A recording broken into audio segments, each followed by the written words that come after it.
Hey there. So, previously in some videos I've said that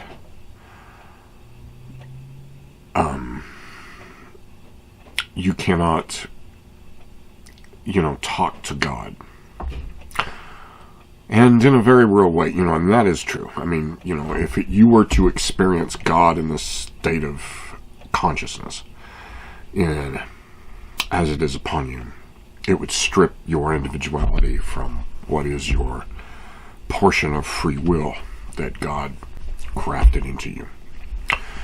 But you see, that's the process here. What he did was he took a portion of his free will from himself and held you at the center of the universe, and then gave upon you your unique individuality. And then he set you on the earth to then achieve the craft of identity and individual identity through a compartmentalized state of consciousness. Now,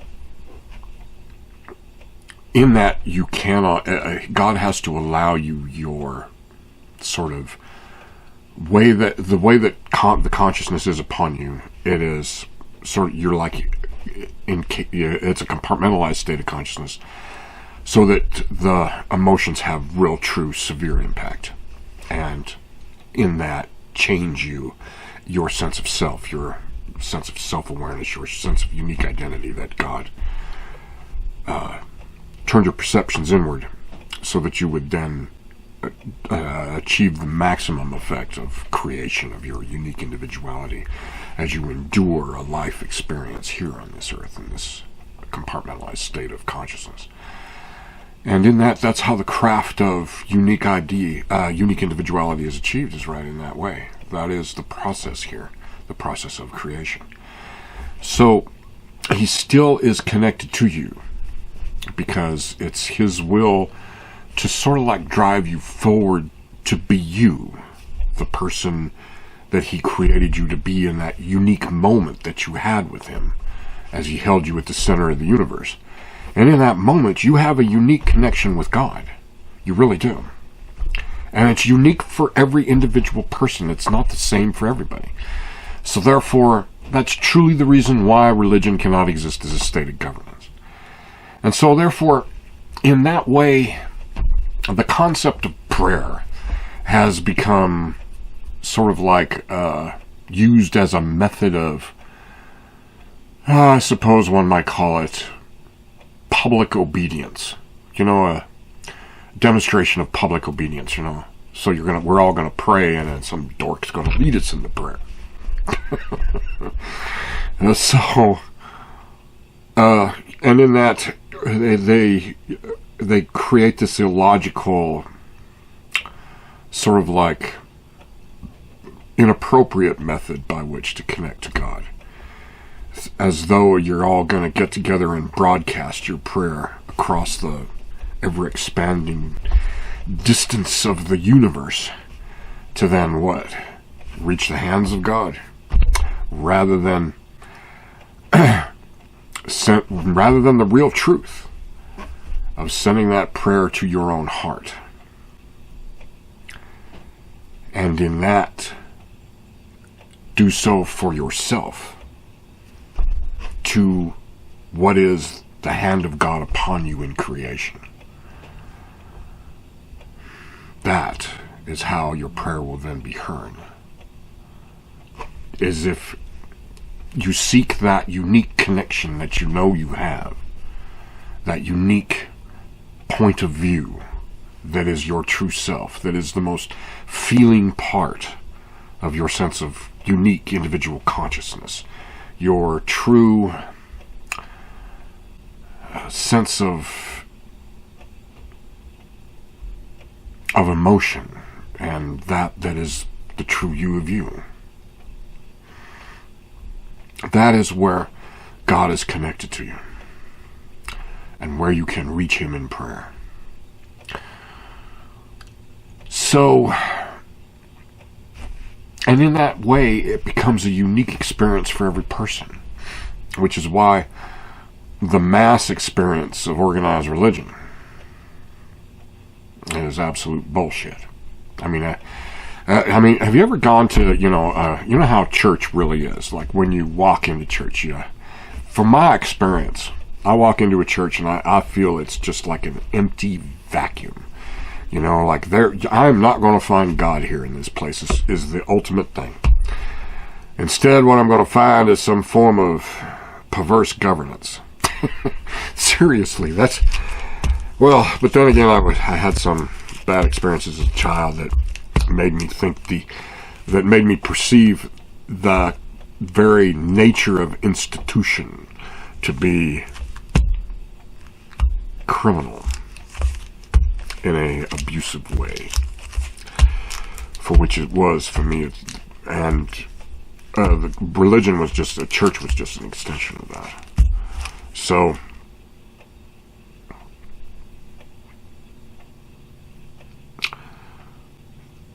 it's unfortunate that prayer has been used as a way to, co-opted by this religion that it wants to be governance, wants to be governing. It's unfortunate because there is a way to connect with God uniquely, and that's through your own heart. Because you see, if you have, and once you get to know your true self, and once you start living as that, you will find that the universe will work for you. And in that way, God reveals himself, if it's something you desire to know. And in that way and in that way he'll validate your true sense of self in the way that he does, through a unique state of conscious awareness that proves to you beyond a shadow of a doubt that you're on the right path. Because you see, God is raising us to his level through this experience of creation, rather than lowering himself to ours, as the current perspective of religion prescribes. How God, even though he may have come and walked among us as Christ, the indication is that we are to be raised to his level, not him reduce himself to ours. So therefore, you see, change and progress and society moving forward into the future is what is necessary.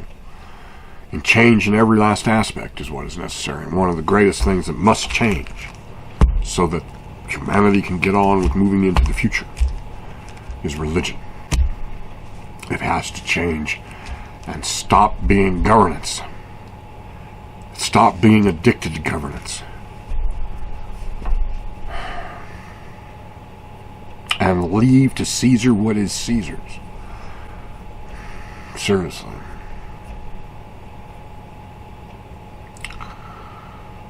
So there is a way to connect with God, and that is through your own heart. Because it's unique to every person on this earth. The experience of God, really. So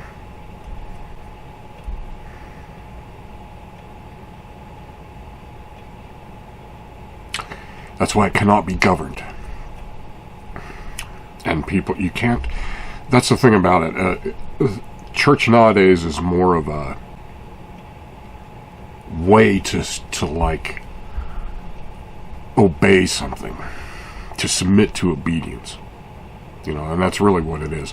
Because about every sermon I ever heard any Christian preacher preach always had the word obedience in it somewhere. And it's obedience to them, That's what they want. That's what they're preaching about, is they're using that word obedience so that you obey their procedures in front of them.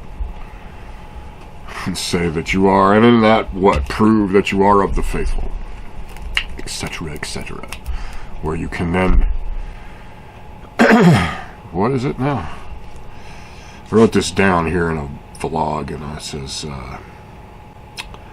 going to church, temple, or mosque to be seen at them, praying to be observed in prayer, showing obedience and conformity to then prosecute the different and create the outcast, to then be of the better than in self-adulation, is true hypocrisy that is the essence of many of the today's three religions of Abraham,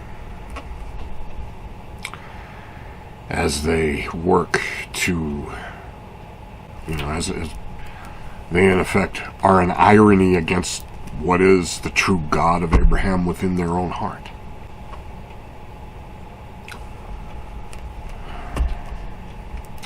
So you see, as God will not be governed,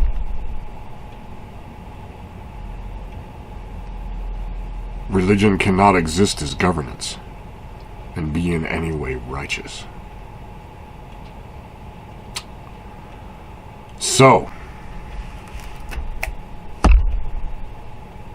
there is a way to talk to God, procedurally, based on your own unique set of self.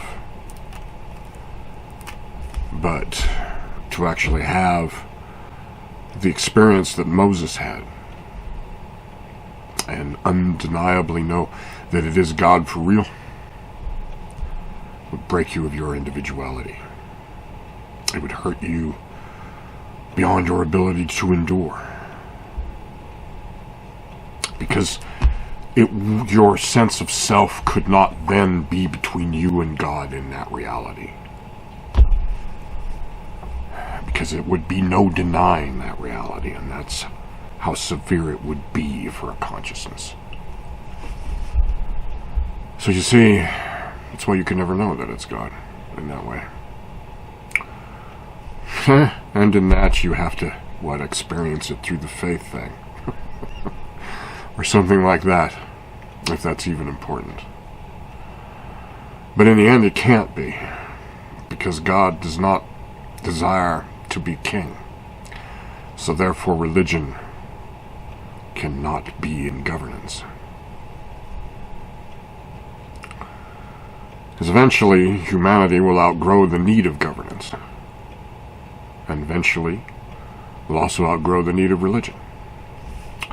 To then be in a society with God, as God then wills himself to be someone other than God. The true epitome of what is free will. Because if you think you have free will, well, let's see you will yourself to be someone completely different. And as you can't, then what free will do you have? So with that, I suppose we'll talk to you soon.